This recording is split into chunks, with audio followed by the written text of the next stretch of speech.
저희가 준비한 2위가 나왔습니다. 전세 사기를 당하고 극단적인 선택을 하는 사례가 늘면서 이 문제가 다시 사회적 쟁점이 됐죠. 전세 사기 피해는 작년 말부터 본격적으로 터져 나왔는데 제대로 된 구제 방법을 찾는 사이에 서민과 청년층, 그러니까 사회 초년생들이 극심한 고통을 겪고 있었습니다. 이건 거대한 힘이 없으면 안 되는 일인데 어떻게 장기간 동안 이 수많은 피해자들에게 이런 사기 행각을 하면서도 수사망을 법망을 피해가지고 여기까지 올 수 있었겠는가? 합리적 문제의식이 그거는 겁니다. 대후에 특정 정치인이 있었다는 이야기가 있었고 또 그 정황을 지역의 이해 당사자들이 제보를 했고요. 그 정황을 제보한 상황을 갖다가 저 역시도 직접 들은 바도 있고 그 정황을 목격한 바도 있다 이런 말씀입니다. 윤석열 정부 출범 이후 총 4차례 22개에 달하는 전세 사기 대책 발표가 있었지만 3월 29일 발표 이후에만 2명이 목숨을 끊었습니다. 윤석열 정부와 대통령은 책임을 통감하고 유가족과 피해자들에게 진심 어린 사과를 하기를 촉구합니다. 예. 어제 오늘 전세 사기와 관련된 여야의 목소리를 저희가 한 화면에 모아봤는데 제가 다 읽지는 않겠지만 어떻게 좀 그 소국장께서는 포인트를 잡으시겠습니까? 전세 사기 문제는 여야가 서로를 비판할 문제가 아니에요. 이거 여야가 공동으로 책임을 져야 될 문제입니다. 이제 아까 저 송영길 대표 귀국 관련해서 여야 가릴 것 없이 이 부분 일치한다라고 말씀을 하시는데 이 전세 사기 문제도 어떻게 보면 근본적으로 시작된 것은 이 전임 정부의 부동산 폭등 문제와 연결이 있죠. 그리고 이제 현 윤석열 정부도 이 부분에 대해서 좀 소홀하게 대처했던 부분들이 있습니다. 그러다 보니까 지금 3명이 안타까운 그런 죽음을 선택을 했고 지금 터져 나오는 거 보면요. 이게 뭐 서울 강서구에서 이슈가 많이 됐지만 동탄에서 지금 나오고 있고 대전에서 나오고 있고 부산에서 나오고 있고 지금 전국적으로 터져 나오고 있거든요. 그러니까 인천 미추홀구 중심으로 계속 뻗어나가고 있죠. 그렇습니다. 이 사건이 그래서 특정 지역, 특정인들에 대한 피해가 아니라 전국적인 이 양상을 보이고 있는 상황이기 때문에 여야는 지금 서로 네가 잘못했니, 내가 잘했니 지금 그럴 게 아니고 이 부분에 대해서 빨리 머리를 맞대고 현실적인 피해 대책을 빨리 마련하는데 좀 머리를 맞대야 되지 않나 그렇게 생각합니다. 극단적인 선택을 한 3명의 피해자 모두 인천 미추홀구에서 이른바 건축왕에게 전세 사기를 당한 바가 있습니다. 그런데 새롭게 알려지기로는 건축왕의 30대 딸도 이 전세 사기 범행에 가담한 사실이 추가로 알려졌습니다. 국가에서 대책으로 도와주는 게 전혀 무의미했어요. 집 빌려준다 했다가 대출은 1.6%짜리 해주겠다 했다가 마땅히 받으신 분들도 없고 받는 방법도 모르시고 많은데 다 근저당이 걸려 있었어요. 그래서 선순위 채권에서 밀리니까 이제 돌려받을 돈이 이제 마땅치 않으니까 이제 나갈 때도 제대로 없고 돈은 다 뜯기고.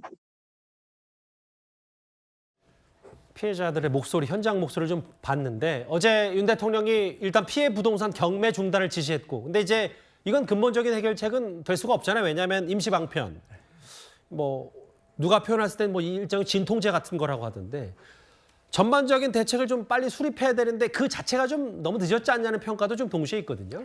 당장 이제 피해를 입은 분들은 살 집이 없어질 상황이 생긴 거죠. 경매로 집이 넘어가면 나와야 되니까요. 그리고 가장 중요한 거는 그 목돈이라는 게 전세 보증금밖에 없을 거예요. 그런 분들이 보증금을 날리기 때문에 너무너무 생계에 엄청난 타격을 받게 되죠. 그래서 먼저 일단 주거 안정을 할 수 있도록 정부에서 지원을 하고 그다음에 전세 보증금 관련해서도 일단 경매를 중단시킨다는 얘기는 어떤 식으로라도 이분들께 일부라도 전세 보증금을 되돌려받을 수 있는 길을 찾자 이제 이런 건데 사실 이게 구조적입니다. 이 전세라는 제도가 우리나라에 있는 굉장히 특유한 제도인데요.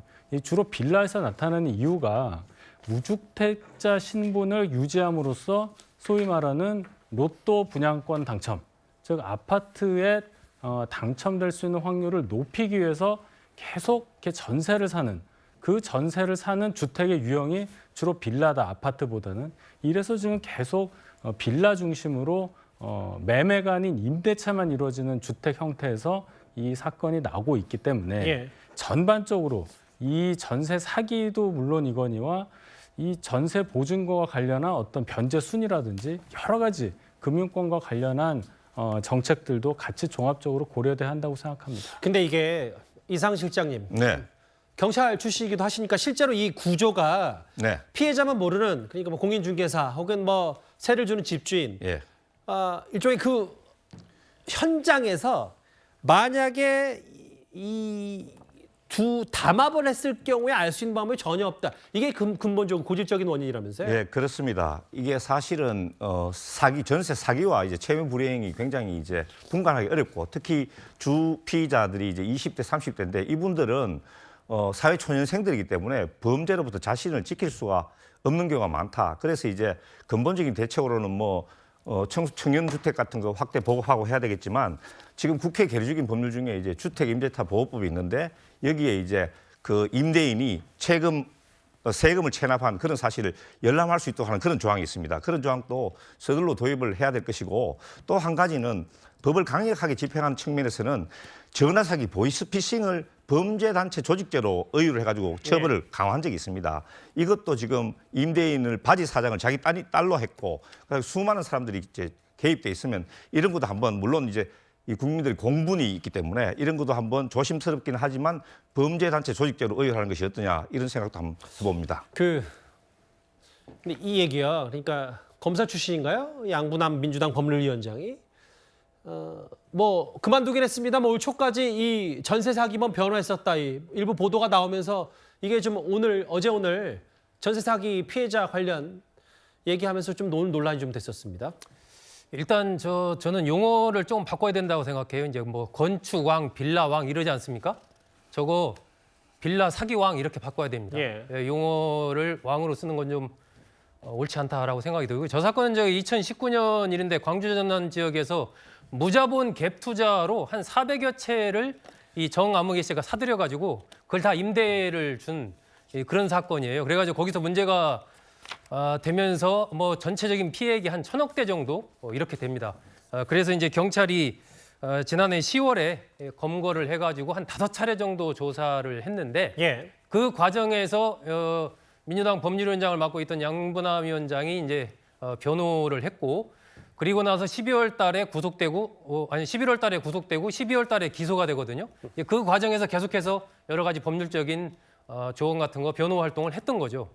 그리고 나서 이제 기소까지 되고 나서 1월 달에야 이제 사임을 하게 되는데 그것에 대해서 이제 양 위원장은 그 정 씨의 숙부가 찾아와 가지고 여러 가지 억울하다고 이렇게 얘기를 해서 맡게 됐다. 구속되면서 면이 안 서서 사임했다. 이렇게 좀 얘기를 했는데 예, 부탁받고 뭐 변호했다 뭐 얘기를 하는 거죠? 예, 뭐 그 얘기를 했는데 하여튼 결과적으로 봤을 때 그렇지만은 지금 뭐 수많은 피해자들이 거리로 나앉고 전국적으로 이렇게 난리가 나고 있는 이 상황에서 변호를 맡았다는 것이 이제 정치를 하는 분 입장에서 적절한 행동은 아니었다고 생각합니다. 알겠습니다. 이 얘기까지 만나봤습니다. 전세 사기가 사회적 문제가 되고 있습니다.